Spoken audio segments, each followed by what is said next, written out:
الشريف اللهم صل على محمد وعلى آل محمد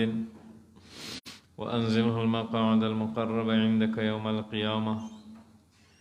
نحمده ونصلي على رسوله الكريم. أما بعد فإن خير الحديث كتاب الله وخير الهدي هدي محمد صلى الله عليه وآله وسلم وشر الأمور محدثاتها وكل محدثة بدعة وكل بدعة ضلالة وكل ضلالة في النار. بسم الله الرحمن الرحيم. باب إذا لم يتكلم الكبير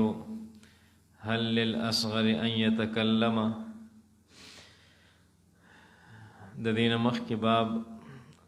په دې کتاب کې منعقد شو چې کله ګڼ کسان ناست دي نو په هغې کې د خبرې حق د مشري یو مجلس یو وفدي نو کشرانو ته پکار دي چې د مشر د خبرې انتظار وکړي او د مشر نه د په خبره کې مخکې کېږي نه. نن دویم باب هغه منعقد کېږي. د دې باب نوم همدا دی چې کله مشر خبره ونه کړي، مشر غلی پاتې شي، نو بیا کشر ته اختیار شته چې خبره وکړي او که نه. نو د دې په باره کې دا یو حدیث مبارک واقعه ذکر کوي امام بخاری رحمت الله علیه. امام بخاری رحمت الله علیه فرمایي چې حدثنا مسدد قال حدثنا يحيى بن سعيد عن عبيد الله قال حدثني نافع عن ابن عمر رضي الله عنهما. نافع د ابن عمر رضی الله عنهما روایت کی. عبد الله ابن عمر رضی الله عنهما چې د حضرت عمر رضی الله عنه زوی دی او پلار او زوی دواړه صحابه دي د نبی علیه الصلاۃ والسلام، او پلار او زوی دواړه د پیغمبر صلی الله علیه و آله وسلم جلیل القدر صحابه دي. نو حضرت ابن عمر رضی الله عنه فرمایي چې د نبی علیه الصلاۃ والسلام سره مونږ په یو مجلس کې ناست وو. نو قال رسول الله صلی الله علیه و آله وسلم، دواړو جهانو سردار محبوب رسول الله مبارک صلی الله علیه و آله وسلم حاضرینو نه تپوس کو چې اخبروني بشجرة مثلها مثل المسلم، چې ما ته خبر راکړئ د یو داسې ونې باره کې چې هغه ونه په مثال د مسلمان سره بنده ده، هغه ونه په مثال د مسلمان بنده ده. تؤتي اکلها کل حین باذن ربها، او کالو سر چې دی نو هغه د خپل رب په حکم باندې فایده خلکو ته رسوي، میوې ورکوي. او لا تحط ورقها، او د هغې هغه پاڼې چې دی نو هغه کالو سر نه غورځېږي، په دغه ونه باندې خزان نه راځي. یعنې دا یو د سخاوت والا ونه ده. هر ټیم پکې میوه دانه موجودي او هر ټیم دا تکه شنم وي او په دې باندې خزان هم نه راځي او دا هر چا ته فایده رسوي. نو دا کومه ونه ده چې دا په شان د مسلمان بنده ده. نو فوقع فی نفسی النخلة، حضرت ابن عمر رضی الله عنه فرمایي چې زما په زړه کې دا خبر راغله چې دا کجوره ده، د کجورې ونه ده. فکرهت ان اتکلم، ما دا خبره خوښه نه کړه چې زه خبرې وکړم.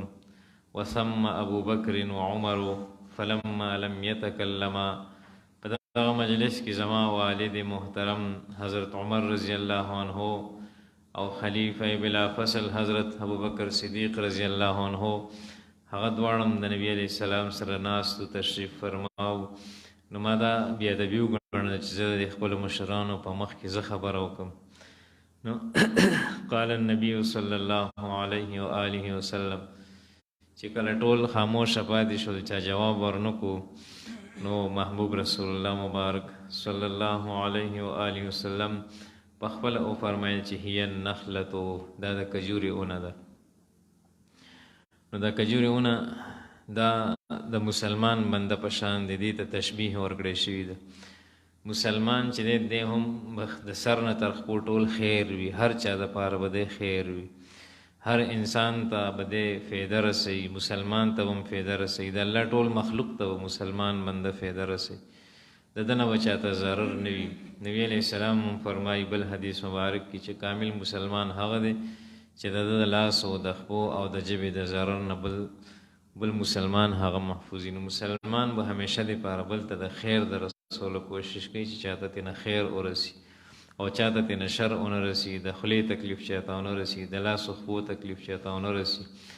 مسلمان تشبیه او د دې کجوري د دیونی تشبیه د نبی علی السلام د مسلمان سره ورکړی ده چې څنګه داونه الله تعالی د انسانانو ټولو د پاره کې وکس هغه الله منیو کني منی که کافر دی که مشرک دی که دهری دی او که کامل مسلمان دی او کمزور مسلمان دی هر چا د پاره دا ونه چې دا فائدہ رسانه ده د کجورونه پکار ده چې مسلمان منده دي هم خپل سینه د هر چا د پاره داسې فراخه کی الله دې داسې اخلاق مونږ تاسو ته نصیب کړي نو چې فلما خرجت مع ابي حضرت عبد الله ابن عمر رضی الله عنه فرمایي چې کله زه د خپل والد محترم حضرت عمر رضی الله عنه سره بهر د مجلس نه راووتم نو قلت یا ابتي ما ورته چې ای بابا جانا وقع في نفسي النخله زما خو په زړه کې هغه ټیم دا خبر راغله چې دا د کجوري اونه ده نو قال ما منعك ان تقولها حضرت عمر رضی الله عنه ما ته وی چې بیا تا ولی دا خبرونه کته بیا جواب ورکړو کنه نو لو كنت قلتها كان احب الي من كذا وكذا کچریتا دا جواب ورکړې او چې ته وړو کې وی کوم عمر وی نبی علیہ الصلوۃ والسلام دا جواب دستا په زړه کې رالو تا دا جواب ورکړې دا مات د ډیر سن زیاته محبوبه خبره و دا مات ډیر زیاته خوخه خبره و او زما د پر ډیر د فخر خبره و چې تا د پیغمبر علیه الصلاۃ والسلام په دې سوال باندې جواب ورکړي نو قال نو حضرت ابن عمر رضی الله عنه فرمایي چې ما خپل پلار ته وی چې ما منعنی الا لم ارک زه خو جواب د دې خبره جواب ورکول نه دی خبره منه کما چې ما ته ولیدې چې ته ولا ابا بکر تکلمتما نو نتا خبر یو کی جواب دی ورکو نه ابو بکر رضی الله عنه جواب ورکو نو فکرهتو ما دا خبره خوخه نکړه چې زه د تاسو په مخ کې لب کو شایو کوم خپل خلق ولاو کوم نو په دې حدیث کې دوه خبر را لې یو دا چې د مشر په مخ کې خبره نه ده پکار او چې کله داسې یو مجلس چې د ټول مجلس نه سوال شي او مشر غلې پاتې شي بیا کشر ته اجازه شته څنګه چې حضرت عمر رضی الله عنه او فرمایي چې تا به جواب ورکړو دا به زما د پر ډېر د فخر خبره و سبحان ربک رب العزة عما یصفون والسلام علی المرسلین الحمد لله رب العالمین والصلاة والسلام علی اشرف الانبیاء والمرسلین سیدنا مولانا محمد و آله وصحبه اجمعین الله تبارک وتعالى زموږ ټول ګناهونه معاف کړي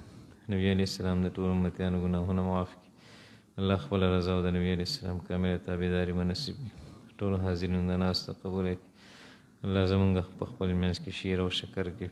الله مونږ ته صحابه او د خپل اخلاق نصیب کړي الله تعالی بغض حسد نه کینی نه دشمنی نه موساتي الله تعالی خیر او عافیت د ټول نصیب کړي الله تعالی بیمارانو ټول ته شفای کامله نصیب کړي قرضدارانو قرضونه خلاص کړي